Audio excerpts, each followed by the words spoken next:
There's never a dull moment when it comes to Minnesota sports. Whether it's positive or negative. The Yankees have swept the Twins. Minnesota Sports Chat has you covered. Talking nothing but Minnesota sports all year long. It's time now for the soon-to-be award-winning, if only in his own mind, Minnesota Sports Chat with your host, Ross Brendel. We'll get to today's guest on the pod in just moments. I think he knows where that yeah comes from based off of his reaction. Welcome inside edition number 176 of the soon-to-be award-winning Minnesota Sports Chat podcast, available on Apple, Spotify, PodMN, or wherever you get your podcasts, now including YouTube. You can see this ugly mug. Just search Minnesota Sports Chat. My buddy Grant Wenkstern, Wanky, I like to call him, from myTalk 107.1, formerly of KS95, joins in just moments. I've actually never called him Wanky until like yesterday, so we'll get to that in moments. As we get going on this 176th edition, you do know the drill by now. Please remember to rate and review this podcast on Apple and Spotify.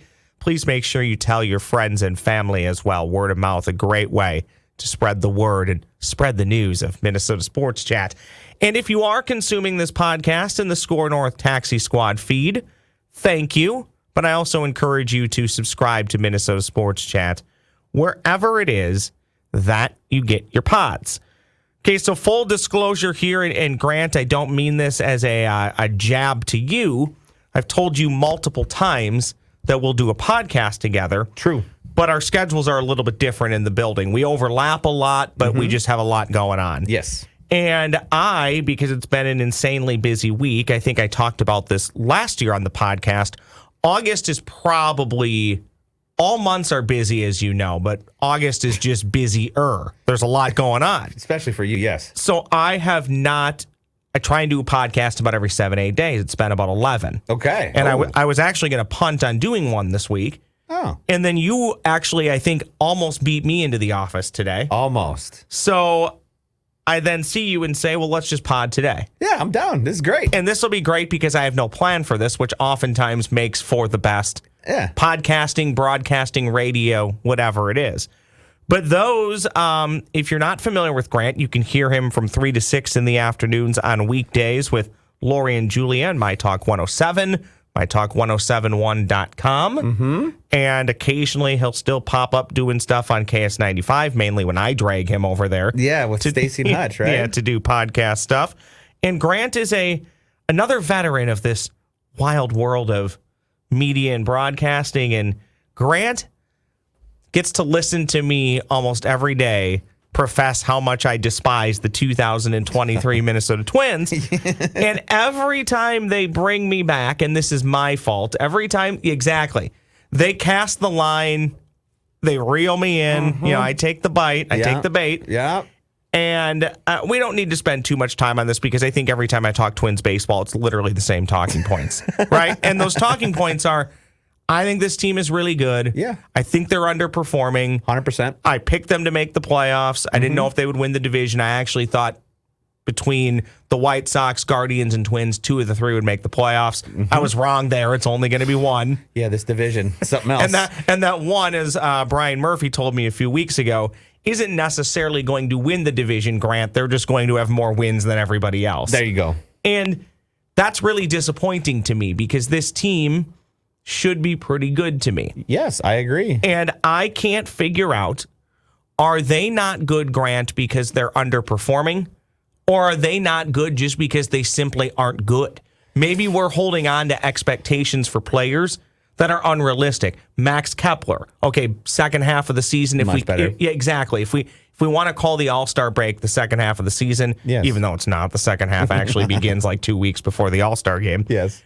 He's been better. Much better. But for 2.5 years, he didn't resemble anything close to the player we saw in 2019. The Bomba Squad year. Exactly, at least offensively. Then you've had Polanco, good player, but now he's started to deal with injuries. Yes. Rash of injuries everywhere, even in the starting pitching, which has still been very good. But you have Paddock gets here, arm falls off. Malley gets here, arm falls off. Yep. Relievers, outside of 1.5 of them, I give Jax a half. I don't really trust him, but he's fine, but I don't really trust him. Yep. Duran, I think you have to trust him because he is pretty darn good, but he'll have closer blow up. They almost all do. Yep. What about Pagan? How do you feel about him? Because I was just a hater on him, but then he's, if you want to talk about getting reeled back in, he reels me back in and then dumps me off the edge of the boat real quick, too, at the same time. Well, here's the thing about Pagan, and we've talked about this. He has good stuff. He seemingly might be the only one in the organization that doesn't realize he has good stuff because he refuses to throw it for strikes, right? And then by the time he throws it for strikes, it doesn't matter because the count's 2-0 or 3-1 and everybody knows what's coming. Absolutely. But he also has blow-up factor. Big time. He will pitch well in 6 or 7 straight games, and then he'll come in and he'll give up 4 runs and only get it out. Get in his head a little bit. Exactly. And oftentimes, it is those true high leverage situations. Yes. If they're down by a run or 2, he's pretty good. Sometimes if the game's tied, but it's in the 6th inning, he's okay. Put him in the 7th or the 8th, and the team's up by 1 or 2, you are asking for trouble. Yes, you are. You're 100% right there. You've got that nailed for sure. So do we have, and again, as we record this podcast, the Twins are a handful of games in first place, mid-August. Probably going to win the division. Nothing's guaranteed, but I feel like they will. Do we just have an overinflated reality of what this team is, or can they still be pretty good? And maybe we'll see it down the stretch and in the playoffs. My comeback to that before you answer would be, I've been saying that for 3 years. Exactly. Right? And as have I. 3.5 game lead right now over Cleveland currently after last night's loss. And last night would be August 10th because today's the 11th. Thank you. Appreciate that. No problem. Yeah. So, but yeah, I'm with you. You know, we're more than halfway, or almost 2/3 way through this season, correct? Yeah, I think we'd be more than 2/3 at this point. To say that they're an underachieving team would be wrong because you've had 2/3 of the now and other years to prove yourself in that sense. So I've become more in the fact, or in the riding on the side of that this team is just not that good, and injuries have played into it. Now that doesn't mean they can't. Like you said, I still think they're going to win this division, in a very weak division. I think they're going to make the playoffs, and I don't know if they're going to do much outside of that. But it is a team that is assembled with great players, but they're all, like you said, with injuries, or whether it's certain situations where they can handle it better than other situations. They can never find that connective flow all at once. Sometimes the hitting's up like it is now, but the pitching's down a little bit, where in the beginning of the year, the hitting was down and the pitching's up. Now, one would say that would make for, if that could ever balance out, then yes, they could come together. But at this point in time, if you haven't figured it out on a full scale, I don't think you're going to really figure it out completely. I reference, not always a name, but I reference a lot of my buddies on this podcast because much like all dudes who watch sports, and gals too, you always have your text chains going back and forth with friends when you're talking about games. And one of my buddies texted something along the lines yesterday of, this is truly one of the dumbest seasons you will ever watch, right? Because it's so in the middle. Every time they win 3 or 4, which isn't often, by the way, go look at their record. They basically win a game or 2, then lose a game or 2. Yeah, that's how you're a 500 team, right? Exactly, yeah. But it truly is. Earlier this week, they bounce up to 5.5 games. They go on the road to take on Detroit, and you go, well, even if they win 2 out of 4, they should still have a 4 or 5 game lead. Well, then they lose the last 3 games of the series, and they're largely non-competitive in those games. And you're like, guys, what gives? I mean, and I don't want to say it's an effort thing. I don't believe it's an effort thing. But to your point, I think you just have days and stretches where, for some reason, some players are playing maybe at their peak level, other guys aren't. Yeah. And it's something I've brought up to numerous people, and I don't know if this is a Rocco thing. He definitely probably plays a role in it, but I don't think you can put it all on him. It just seems like this organization, this is a talking point that comes up all the time. So sorry for people who've heard this. it just seems like every day is about going through the motions. Game's at 7, we'll get to the ballpark at 3, we'll take our batting practice, I'll get my 4 at-bats, and whatever happens. If we lose, oh, shucks, we'll get them tomorrow. Yeah. And I don't know where that comes from, and that could be an entirely wrong assessment on my part. I haven't been in the Twins clubhouse in I feel you there with that, though. 10 years, right? But Yeah. it just watching from afar, that's what it looks like. It does. It doesn't feel like there's a No urgency. go out and get them. There's sometimes where if we are doing well, let's say we win the first 2 of a series, sometimes we mail in that 3rd game for some reason, and I don't want to say mail in. That's a Gardyism thing too. Gardy used to do that. Do you remember those? Yeah, and it's just like, and I'm seeing it here. But why are we with as bad as this division is all around, us included? But we should be beating, we shouldn't be getting swept 3 games by Kansas City. We shouldn't be losing 3 of 4 from Detroit. These are games where you can separate yourself completely. You put any other team in the majority of the league in this division, I feel like they'd have a 10-game lead in it right now. Well, that's when the Twins division lead got to 5.5. I was happy and ecstatic and starting to feel comfortable. Yeah. But we talked in the office, well, that's great, but you should probably be winning the division by 13 to 15 games. Exactly. Because I do believe your roster, going back to the beginning of the year, I wasn't sure they had the best roster in the division. If nobody was injured, every team was playing at what we think is their best. I'm not sure it was the best roster in the division. No. But I thought it was a pretty damn good team. Me too. And now you look at what teams have gone through in the division, just how poor teams have been. The Twins have had some battles internally, no doubt about it, but not anything close to what the White Sox and Guardians have had to deal with. Well, that's my thing is I had picked the White Sox to win this division originally this year. Me too. How dumb do we look? God, you look at that team, and they traded away like 7 pitchers at the break. Who would have thought the White Sox are sitting where they are? So for us to still, at the same time, woo, the Twins, but at the same time, very happy. We are 3.5 up. We've got something to root for here at the end of the season. There are, Royce is coming. They're meaningful games. They're meaningful games, and that's it. You know what? Honestly, and this is so Minnesota to say, but I just want meaningful baseball in August and you're in September, and you're giving it to me. Yeah, the last thing I'll say on the Twins, too, is I'm still not poo-pooing the notion that they couldn't win a playoff series or go on some type of run.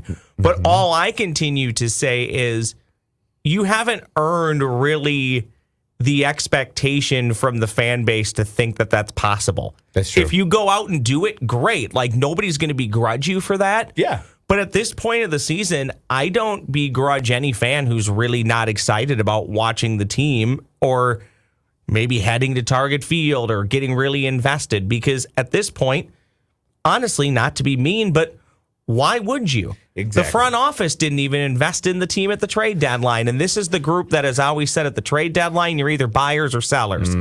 They did nothing. Nothing Crickets. other than they traded Lopez for Floro, right? From Miami. Yeah. And I know there's issues with Lopez, and I wish him well. Yeah. And how's he doing out in Miami? Have you? A buddy informs me he's been just as rough in Miami as that makes me Minnesota. feel a little bit better, because that was a tough one from last year. When we traded for him, he was an all-star. Before that, he came in, played pretty well last year, and then just And Yenier Cano, by the way, was your throw-in because he was awful here, and then he turns into an all-star reliever for the Orioles. Yeah, so love that, right? Put a pin in Twins talk. We're going to get back to. I'm going to do 5 filler questions with you. It's a game inspired. I always say game. It's not. I literally say that phrase I just did. I say every time. I always say it's a game, and then I always say it's not a game. I don't know why. It's every time. I don't know why I do that. It is basically a bit inspired by our buddy Phil Mackey. He was the first one that I did this with 5 filler questions. Oh, 5. I just ask random questions. Okay. Some will be sports related, some won't be.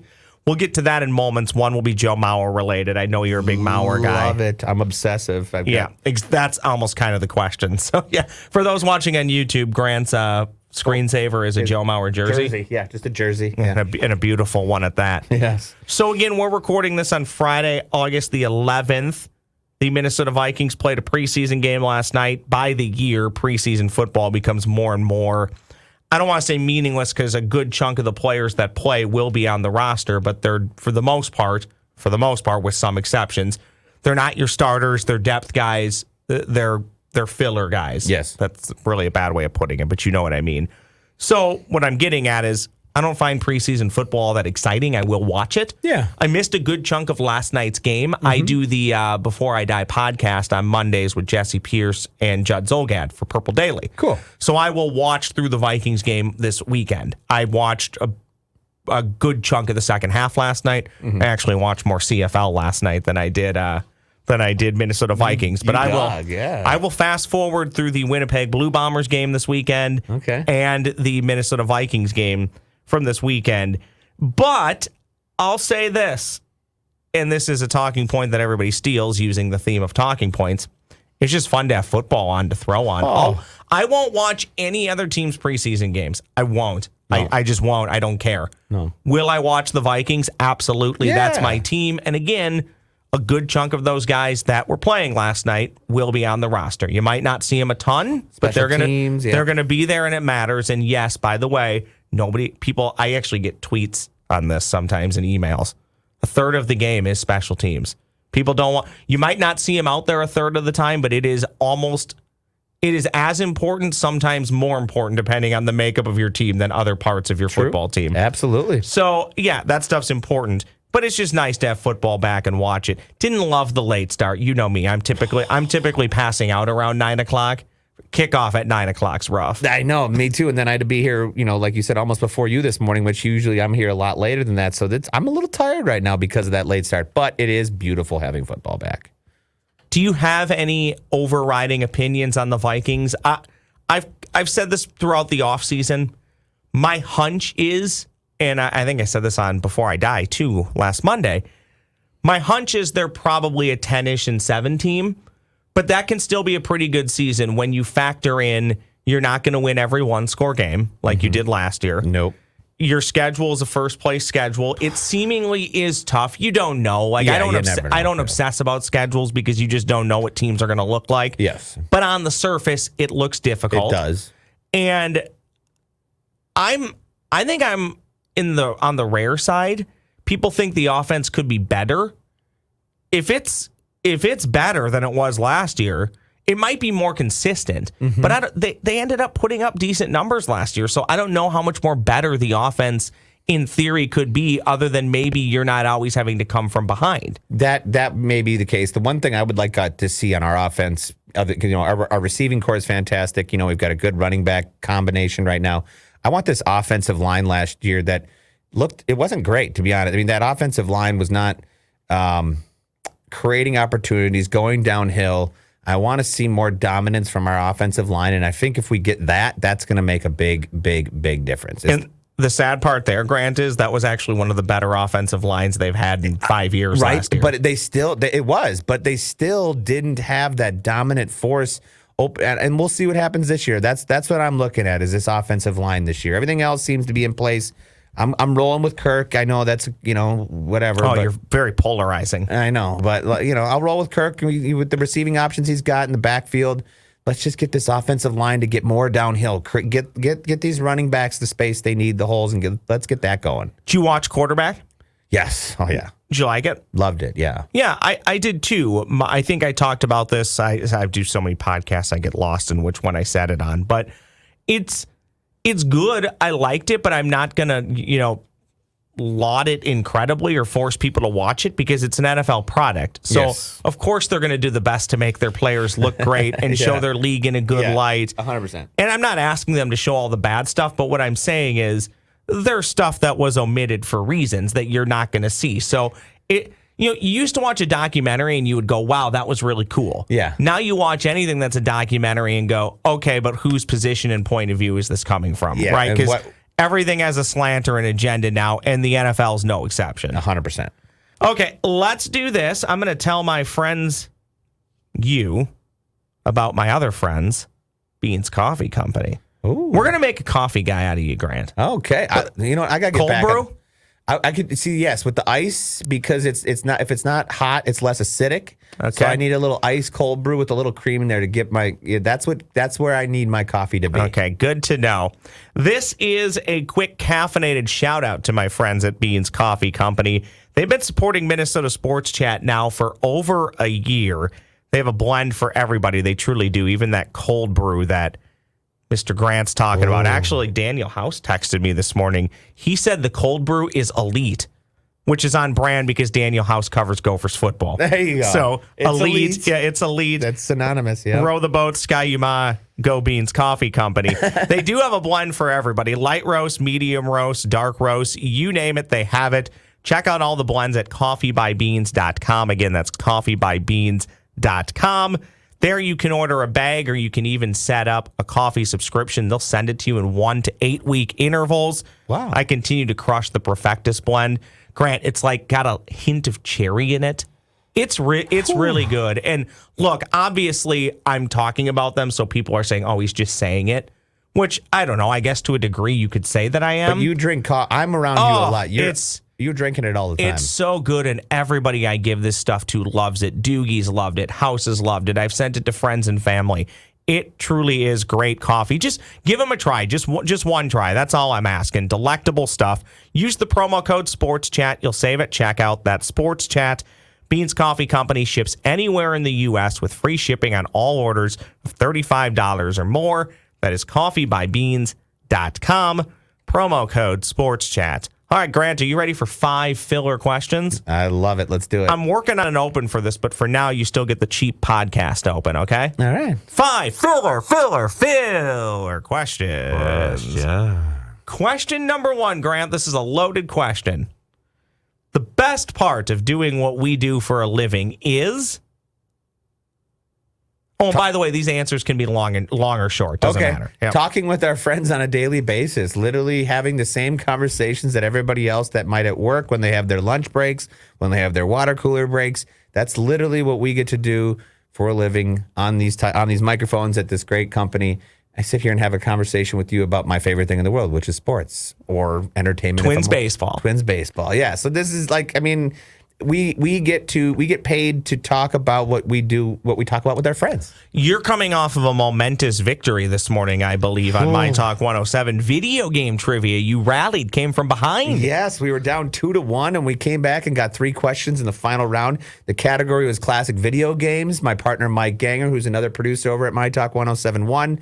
We took on Colleen and Alexis on the morning show with Holly running it. It was through Trivia Mafia. It was a great time. Holly is my resident, I don't know what you would call it, NBA Jam, starter jacket, sports fashion go-to. She's been on this pod a few times. Love Holly. Yes. None of those follow-up questions were a part of 5 filler questions, by the way. All right. Question number 2, you're a big dog guy. I love dogs. Currently only own a cat. That sounds bad. I love my cat, as everybody knows. Laney Lou. Ooh. Laney. Why should people adopt a pet? I'm actually pretty passionate about this. Unless you're allergic, I think people should own pets. Yeah, honestly, for the pure fact the matter is that every time you walk into your home or you come and see them, they're going to give you the ultimate euphoria, joy, because they are nothing but happy to see you. They're never mad at you. And I know that sounds a little selfish, but you become so connected to their positive energy that it is the best form of love and just support after a long day. They're always happy to see you. They're never mad at you. It's amazing. So you should, and just to help, the pets that are needing help, but for a selfish reason, they just love you all the time. Yeah, they make you feel good. And I'll say this too.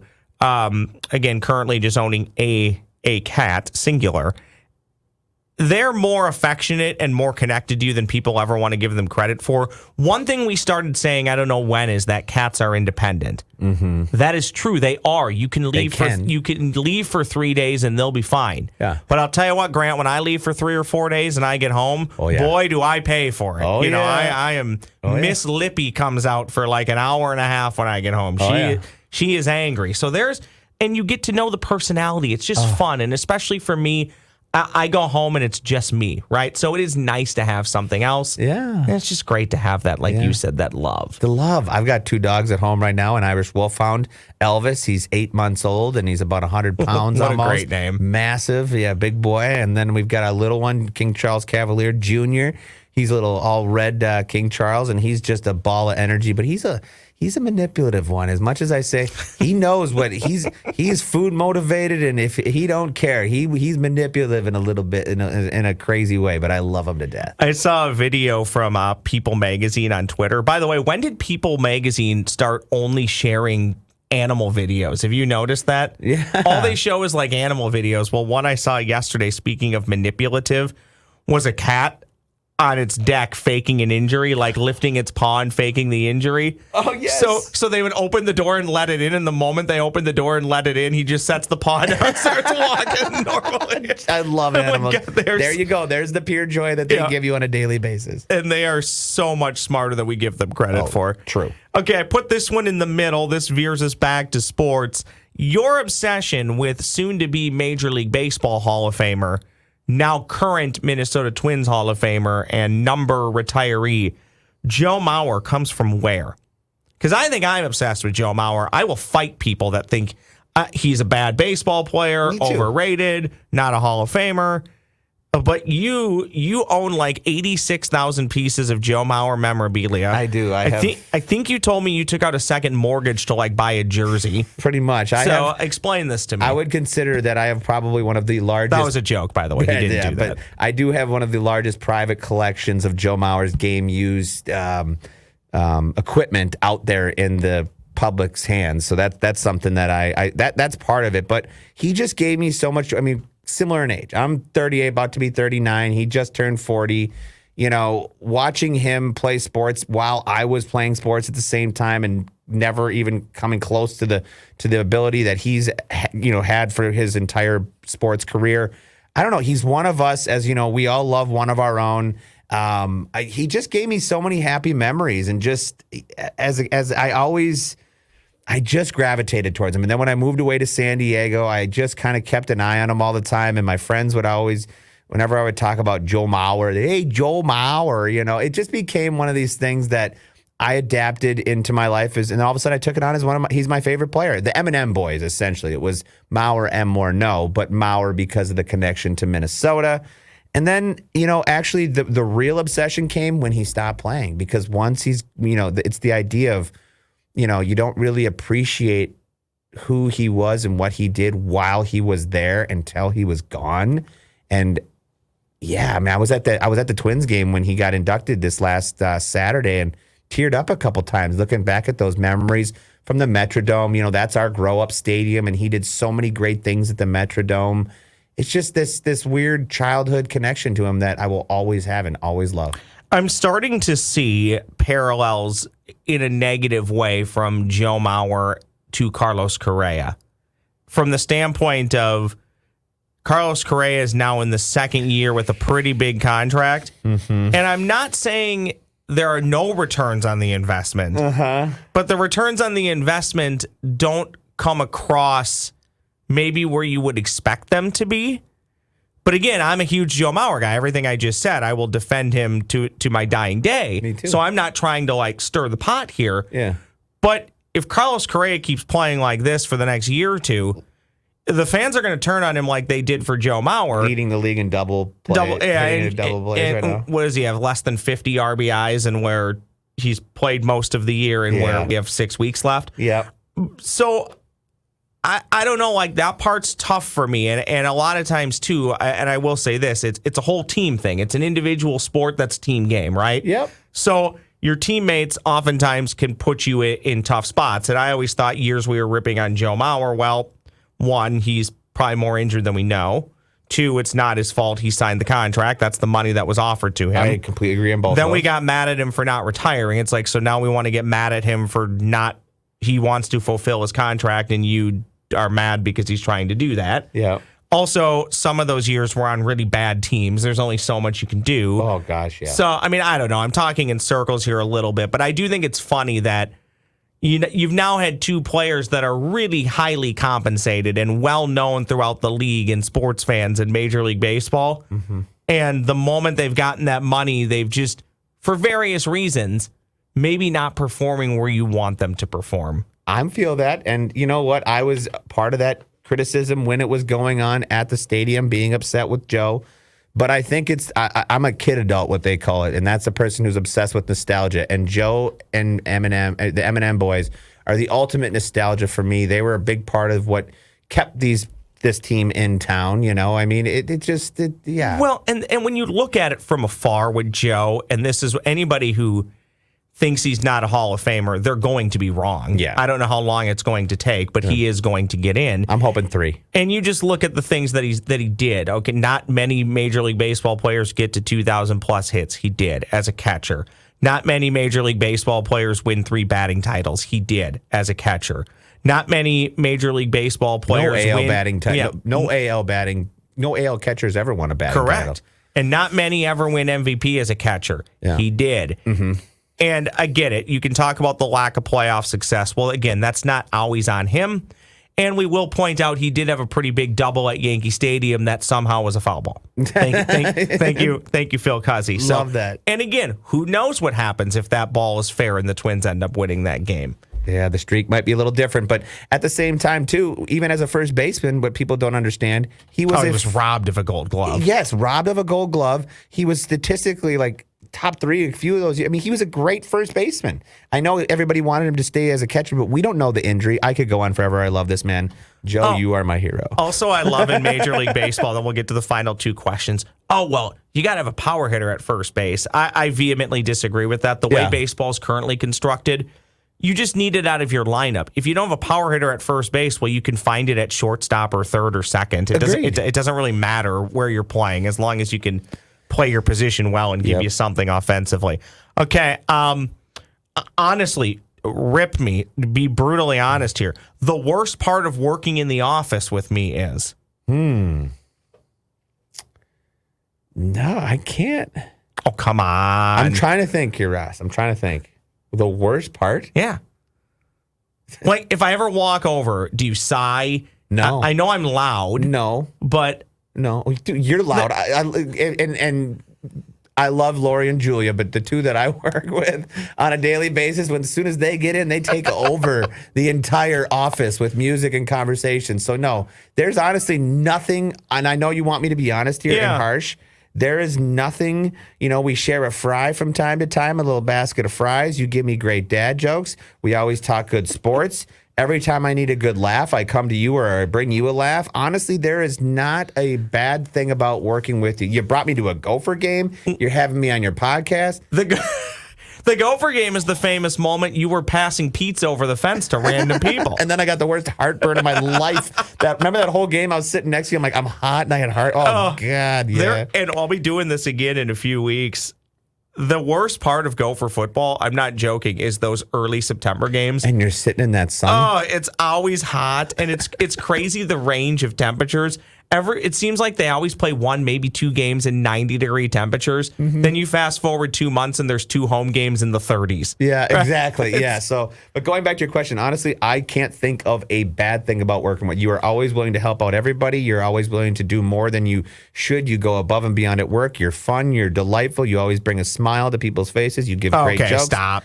I was actually hoping you would come up with something, but that's okay. I appreciate the compliments as well. So I'll try to find one by the end of this next question, but keep going. Okay, your final question, then we'll get out of here. Why do people need to listen to you, Lori and Julia, in the afternoons from 3 to 6 on myTalk 107? I think, very quickly, before you answer that question, we need a 30-minute podcast of everything you and Lori and Julia talk about before the show. Oh, gosh, yeah. The pre-show that I get is must listen to, but sometimes so obnoxious and ridiculous, I have to close the door. I was going to say, there might be some complaints. I know more about the female anatomy thanks to those two than anybody who went to school to be a gynecologist. Oh gosh, I completely agree. Every time it's what are we going to get? I can make that comment without getting them in trouble, right? That's true. You're totally true. You should hear the stuff we talk about on Sex Monday. We have a segment on Monday called Sex Monday, and Lori brings way bigger topics than that. So no, you are not wrong there. I would say listen to our show for two reasons. One, It is unlike anything, most of the talk shows are either sports or news related. The fun thing about myTalk 1071 and what we do over there and with Lori and Julia is that we are primarily focused on entertainment news. So if you don't want to hear the gripes and grimes of what's going on with our government and what's going on with all the chaos in this world, you can get away from that and you can listen to all the chaos going on in Hollywood. That's the fun thing about it. It's Hollywood problems versus real world problems. Well, Hollywood right now with the writer's strike and the actor strike is some very serious stuff. Are they stuff. ever going to get back to work? This has already gone on longer than I expected. Yeah, I think 100 days now. Yeah, they will. It's going to take some time. These studios need to start giving some more money, and we need them to get back to work so we can have some content. But it's just fun entertainment. I'm a sports guy first and foremost, but in these 3 years of being at myTalk, I have learned to put down ESPN and go over to Variety, TMZ, things like that. But it's the same concept. We just we predict, we have fun with what's going on in Hollywood and in the music world and whatnot. So yeah, come check us out. Turn my mic on because I'm a professional. Mm-hmm. One of these times when I have you back, Wolf, to talk about how does TMZ break the news before everybody else? They get it all. It's not always just pop culture and entertainment. It's sports news, government-related news. You gotta watch that place, though. Sometimes they're a little bit, you gotta watch TMZ. Oh, yeah. And I think, was their big rise, they broke the Michael Jackson deal. Was that their big break? Yeah, one of the big ones, yeah. All right. Well, that's Grant Radio 84 on the social machine. Don't forget, you can find Minnesota Sports Chat now on YouTube. Just search Minnesota Sports Chat. Also available wherever you pod. I appreciate you each and every week. I love this guy. I'm trying to point. It is weird. Our cameras are all over. Backwards. This is what it's like being on TV, right? Yeah. Where's the camera? Yeah. I do appreciate you listening. Find me wherever you find podcasts. Tell your friends and family. That's about all I got for you. We'll start going deeper into Gopher football probably next week or the week after. Bear with me. I'm traveling. We got the State Fair coming up, so podcasts could be a little infrequent over the next couple weeks, but I'll be back weekly as soon as I possibly can be. Thank you so much, Grant. Thank you, Ross, for having me. And thank you, Minnesota Sports Chat podcasters. I'll be back again real soon. Thank you so much for consuming.